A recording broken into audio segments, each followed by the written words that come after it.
Hello dear students, आज की इस वीडियो में हम लोग परिमेय तथा अपरिमेय संख्याओं के बीच में डिफरेंस देखेंगे कि परिमेय संख्याएं क्या होती है और अपरिमेय संख्याएं क्या होती हैं।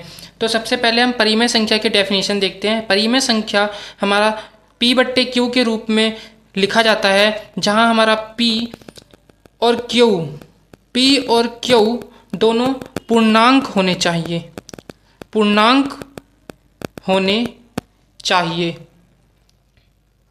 एंड Q बराबर 0 नहीं होना चाहिए। ये दो कंडीशन हमें ज़रूरी होनी चाहिए परिमेय संख्या होने के लिए। ये दो कंडीशन कंप्लीट होनी चाहिए, तभी हमारी कोई संख्या पूर्ण संख्या होती है।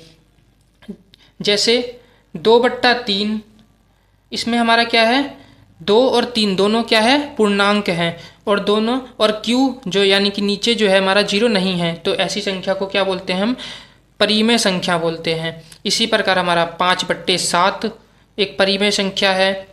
5, 7 या 23, 123 कोई भी संख्या ले लो, ये सारी कैसी संख्याएं हैं, परिमेय संख्याएं हैं। अब अपरिमेय संख्याएं क्या होती है? अपरिमेय संख्या क्या होती है? जितनी भी हमारी अंडर रूट के अंदर अभाज्य संख्या होती है, जैसे √2, √3, √5, √7, ये सारी संख्याएं क्या है, अपरिमेय संख्याएं हैं। ये अपरिमेय संख्याएं क्यों हैं? इसके नीचे भी तो हम 1 लगा सकते हैं और इसको P/Q के रूप में लिख सकते हैं।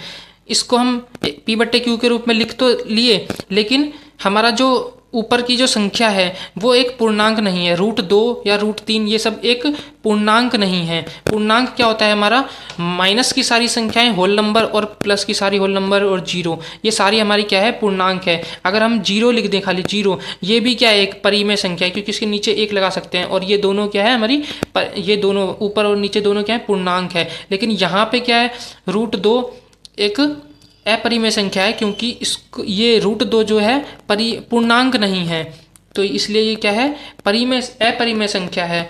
इसको पहचानने का एक तरीका और है। अगर हमें किसी की हम वैल्यू निकालते हैं, जैसे हम 2/3 की अगर वैल्यू निकालें, तो 2/3 का अगर हम इसकी वैल्यू निकालें तो हमारा आता है 0.6666, ऐसे करके चलता रहता है इनफाइनाइट तक।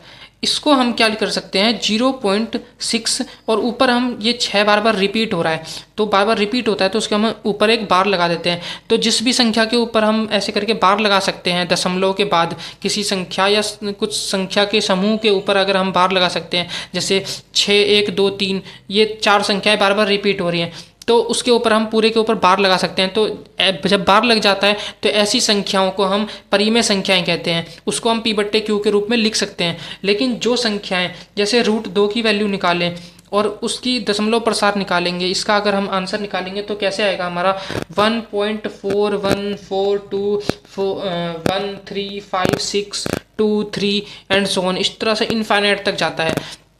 तो इसकी जो आंसर है उसके अंदर हमला दशमलव के बाद हमारे पास जो हमारा आंसर आता है वो 4, 1, 4, 2, 1, 3, 5, 6, 7, 2, 3 ऐसे करके चल रहा है, और इसमें कोई भी संख्या रिपीट नहीं हो रही, और ना कोई संख्याओं का कोई समूह रिपीट हो रहा है, और ना तो इसको ये शांत हो रहा है आंसर। या तो दशमलव के बाद वो आंसर हमारा रुक जाए और यहाँ कहीं पे भी हमारा सवाल ख़त्म हो जाए, तो उसको हम परिमेय संख्या कहते हैं।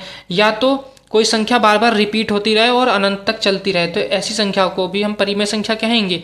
लेकिन जिसका दशमलव प्रसार के बाद कोई हमारा रिपीट भी नहीं हो रहा है और कोई संख्या और उसका अंत भी नहीं हो रहा है दशमलव का, तो ऐसी संख्या को क्या बोलते हैं, अपरिमेय संख्या कहते हैं। अब बात आती है, अगर हम किसी अपरिमेय संख्या को अपरिमेय संख्या में या फिर परिमेय संख्या में जोड़ करें, अगर किसी के साथ हम जोड़ करें या घटा करें, अगर किसी अपरिमेय संख्या को किसी भी परिमेय या अपरिमेय संख्या में जोड़ दें या घटा दें, तो हमको क्या मिलेगा, तो ऐसी कंडीशन में हमको अपरिमेय संख्या ही मिलेगी। किसी भी संख्या में इसको जोड़ने पर हमें कोई फर्क नहीं पड़ेगा, वो अपरिमेय संख्या ही रहेगी। लेकिन गुणा और भाग की कंडीशन में ये दोनों ही तरह की हो सकती हैं। किसी अपरिमेय संख्या को अगर हम किसी संख्या से गुणा या भाग करते हैं, तो हमारा जो उत्तर है वो परिमेय भी हो सकता है और अपरिमेय भी हो सकता है। दोनों ही कंडीशन हो सकती हैं। ठीक है, कैसे होंगी? जैसे √2 एक क्या है? अपरिमेय संख्या है। इसको अगर हम √2 से गुणा कर दें, यानी कि अपरिमेय संख्या को अपरिमेय संख्या से गुणा कर दें, तो इसका उत्तर क्या आ जाएगा हमारा? √2 का स्क्वायर, स्क्वायर से रूट कट जाएगा, क्या आ जाएगा? 2। और हमें पता है 2 क्या है? एक परिमेय संख्या है। ठीक है, अब इसी प्रकार अगर हम √2 को भाग कर दें अपरिमेय संख्या से, √2 से, तो इसमें भी हमें क्या आ जाएगा? 1 मिलेगा, और 1 भी क्या है? परिमेय संख्या है। लेकिन अगर हम √5 को और √3 से अगर क्या कर दें? भाग कर दें, तो क्या आ जाएगा? √5/3। लेकिन ये क्या है? एक अपरिमेय संख्या है, अपरिमेय संख्या। ठीक है, तो दोस्तों आशा करता हूँ आपको ये वीडियो समझ में आई होगी कि परिमेय और अपरिमेय संख्या में क्या डिफरेंस होता है और इनको जोड़ने या घटाने पे क्या फ़र्क पड़ता है। तो वीडियो आपको अच्छी लगी हो, वीडियो हेल्पफुल लगी हो, तो वीडियो को लाइक कर देना, और चैनल पर नए हैं तो चैनल को सब्सक्राइब करके बेल आइकन को जरूर प्रेस कर लेना, क्योंकि इस प्रकार की मैं वीडियो लाता रहता हूँ, तो उसकी वीडियो की नोटिफिकेशन आपके पास सबसे पहले पहुँच सके। तो इस वीडियो को देखने के लिए धन्यवाद।